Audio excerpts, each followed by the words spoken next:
Hello everyone, welcome back to my channel. Today I am going to sharing a detailed class on B.Ed second year file which is Journal Diary. This file plays an important role in B.Ed second year because the whole your journey and your internship is included in this file.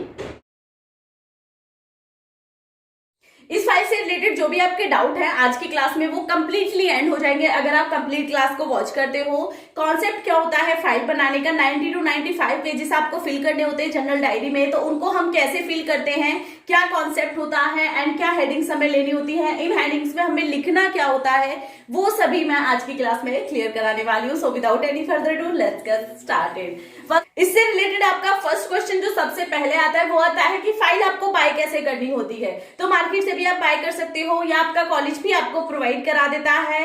Last one is may be कि आपका college आपसे कहे कि आपको lining के अलग से pages में ये बनानी है तो वो भी आप बना सकते हो। वो टोटली आपके कॉलेज पे डिपेंड करता है एंड वही वो डिसाइड करते हैं कि आपको कैसे बनानी है। उसके बाद आ जाती है हमारी हेडिंग, जहां से हमारी जो फाइल बनाना है वो स्टार्ट होता है। फर्स्ट है पार्टिसिपेटेड इन प्रेयर। इसमें आपको सिर्फ यस और नो में आंसर देना होता है कि आपने प्रेयर में पार्टिसिपेट किया या नहीं किया। मींस हमने, क्योंकि हम इंटर्नशिप की फाइल बना रहे हैं, इसमें हमें डेली क्या क्या हमने किया, क्या प्रोसेस थी एंड क्या स्टेप्स में हमने पार्टिसिपेट किया, वो सब लिखना होता है। 90 to 95 डेज की ये ट्रेनिंग होती है, तो यस एंड नो में आंसर करना है। मोस्टली आप यस फिल कर सकते हो।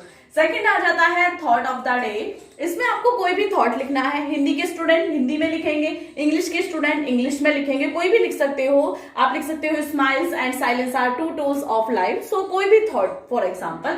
थर्ड पॉइंट आता है आपका स्टूडेंट अटेंडेंस। तो इसमें कितने स्टूडेंट एब्सेंट थे एंड कितने प्रेजेंट थे वो आपको मेंशन करना होता है पर्टिकुलर डेट के लिए। सो 4 पॉइंट में आपको सिर्फ डिस्क्रिप्शन देना है। फॉर एग्जांपल 1 नवंबर से आपकी ट्रेनिंग स्टार्ट है, तो इसमें हमने 1 नवंबर को कौन सी क्लास ली थी, क्या सब्जेक्ट लिया था, किस सेक्शन में लिया था एंड हमारा टॉपिक नेम क्या था। ये 4 पॉइंट आपको डिस्क्रिप्शन ऑफ लेसन में मेंशन करने होते हैं। उसके बाद आ जाता है आपका 5th point which is main teaching points of lesson.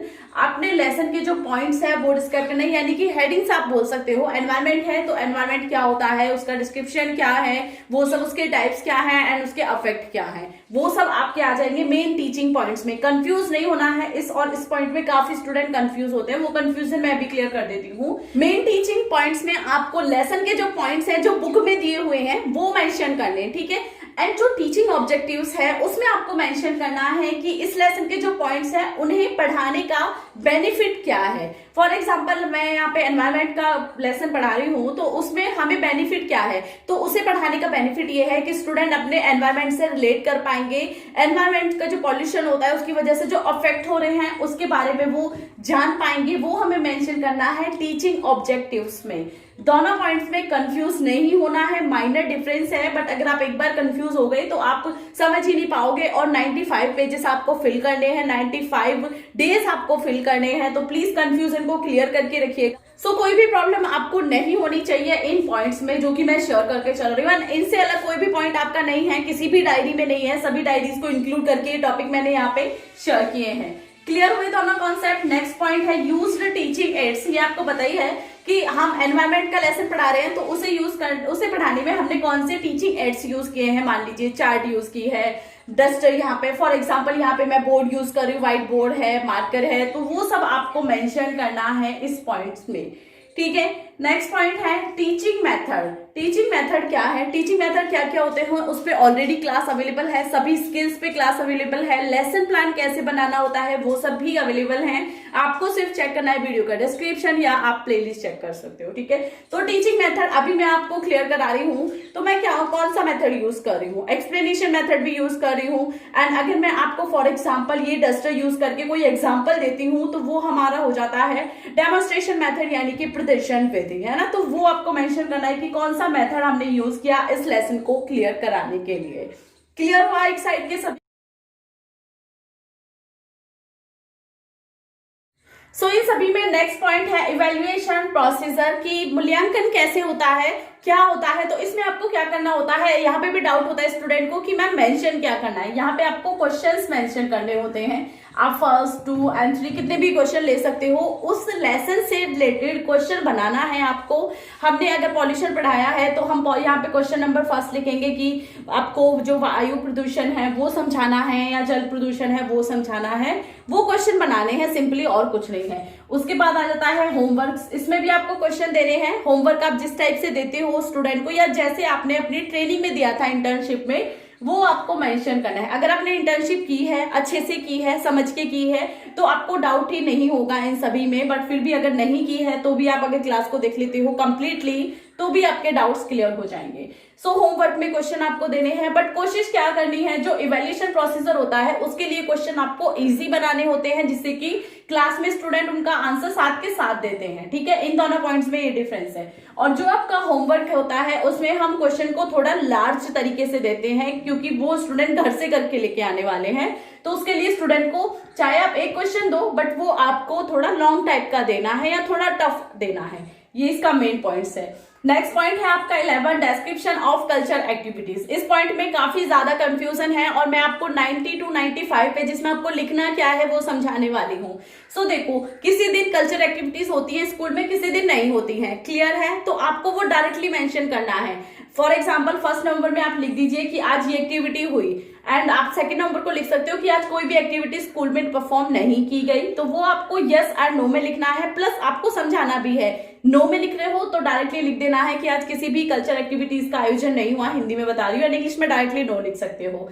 But अगर कल्चर एक्टिविटीज का आयोजन हुआ है तो क्या एक्टिविटीज हुई वो लिखना है। अब एक्टिविटीज क्या क्या सो इसमें अगर हम बात करते हैं एग्जांपल्स की, तो इसमें आ जाता है आपका कि आज पोएम का कंपटीशन हुआ, या आज राइटिंग का कंपटीशन हुआ, या गेम दिखाया गया, या गेम परफॉर्म कराया गया। 15 अगस्त का प्रोग्राम होता है वो आप लिख सकते हो, 26 का होता है वो लिख सकते हो, 2 अक्टूबर को भी जो प्रोग्राम होता है वो आपको इसमें मेंशन करना है। तो जो भी प्रोग्राम्स होते हैं वो आपको डिस्क्राइब कर देने हैं। बट 90 to 95 डेज में क्लियरली डेली प्रोग्राम नहीं होगा, तो उसमें डायरेक्टली आपको ना लिख देना है, यस और नो में आंसर देना है। कोई भी प्रॉब्लम आपको नहीं होगी फाइल बनाते टाइम। सो जो भी प्रोग्राम हुआ है वो आपको मेंशन कर देना है। मैंने आपको एग्जांपल दिया, उसी से रिलेटेड आप अदर प्रोग्राम्स भी इसमें ऐड कर सकते हो। जिस दिन प्रोग्राम है ठीक है लिख दीजिए, जिस दिन प्रोग्राम नहीं है उसमें आपको डायरेक्टली यस और नो में आंसर लिख देना है कि आज प्रोग्राम हुआ था या आज प्रोग्राम नहीं हुआ था। क्लियर? उसके बाद आ जाता है आपका 12 point which is other gain experience, यानी कि हम जब ट्रेनिंग करते हैं उसमें हमने क्या एक्सपीरियंस लिया, हमें पर डे के हिसाब से वो मेंशन करना है। ये आपको तुक्के की चीजें हैं, ऐसा नहीं है कि जो आपने सीखा आप वही लिखोगे, ऐसा तो कहीं भी नहीं होता। तो आप एग्जाम्पल के लिए लिख सकते हो। फॉर एग्जाम्पल मैं आज यहाँ पे लिख सकती हूँ कि आज मैंने डायरी बनाना सीखा, आज मैंने लेसन प्लान बनाना सीखा, आज मैंने जो आपकी यूनिट्स बनानी होती हैं वो सीखी। तो वो आपको एक्सपीरियंस लिखना है। हमें भी कि आज मैंने जज करना सीखा, कि कैसे मैं एक जज की भूमिका को अच्छे से निभा सकती हूँ अगर मैं हिंदी में बात करती हूँ तो वो सभी एक्सपीरियंस जो भी आपने कुछ भी सीखा है वो आपको इसमें मेंशन करना है। ऐसा कुछ नहीं है कि आप अलग ही या कुछ हाई लेवल की लिखोगे, नहीं, बेसिक लिखना है। 8th क्लास तक की ही डायरी है एंड वही आपको मेंशन करना है, उसी के अकॉर्डिंग मेंशन करना है। उसके बाद फीडबैक के पॉइंट में भी काफी ज्यादा कंफ्यूजन होते हैं। सबसे मेन कंफ्यूजन होता है कि ये स्टूडेंट को लिखना है, यानी कि बीएड के स्टूडेंट को लिखना है या बीएड के टीचर्स को लिखना है। तो देखो, ये बीएड के स्टूडेंट को ही लिखना है। कंप्लीट डायरी हमें ही फिल करनी होती है, बीएड के स्टूडेंट को ही। आपके टीचर सिर्फ इसे सिग्नेचर करेंगे, ठीक है, और कुछ नहीं है उनका काम, सिर्फ उन्हें सिग्नेचर करने हैं। अब फीडबैक में लिखना क्या होता है हमें, तो फीडबैक में आप क्वेश्चन टाइप से भी लिख सकते हो। फॉर एग्जाम्पल कि सभी स्किल्स का यूज किया मैंने इंटर्नशिप यूज करते हुए, वो लिखना है। अब इसमें आपने कितने स्किल्स का यूज किया नहीं किया वो आपका जो मेंटर है ना इन्हें साइन करेगा इस टाइप से, ठीक है। तो वो आप या तो डायरेक्टली थ्योरी में लिख दीजिए कि सभी स्किल्स का यूज किया एंड अच्छे से समझाया, या बोर्ड का यूज किया एंड कुछ अदर एक्टिविटीज का, टीचिंग एड्स का यूज किया, वो सब क्वेश्चन है। नेक्स्ट क्वेश्चन आप इसमें ये भी लिख सकते हो कि राइटिंग कैसी थी, समझाने का जो तरीका था वो कितना अच्छा था, एक्सप्लेनेशन मेथड कितने अच्छे से यूज किया, एंड उनके जो राइटिंग स्किल्स थे, स्पीकिंग स्किल्स थे, वो अच्छे थे या नहीं थे, वो आपको सब इसमें मेंशन करना होता है फीडबैक में। ये आपकी चेक होगी बिल्कुल आपके बीएड के टीचर्स के थ्रू ही। सो कंप्लीट हुआ आज की वीडियो में, मैंने आपको हर एक पॉइंट को समझा दिया है। इससे अलग कोई भी पॉइंट आपका जनरल डायरी में इंक्लूड नहीं होता है, जो डायरी के थ्रू भी मैंने आपको समझाया हुआ है कि एग्जैक्टली डायरी में क्या क्या पॉइंट्स होते हैं।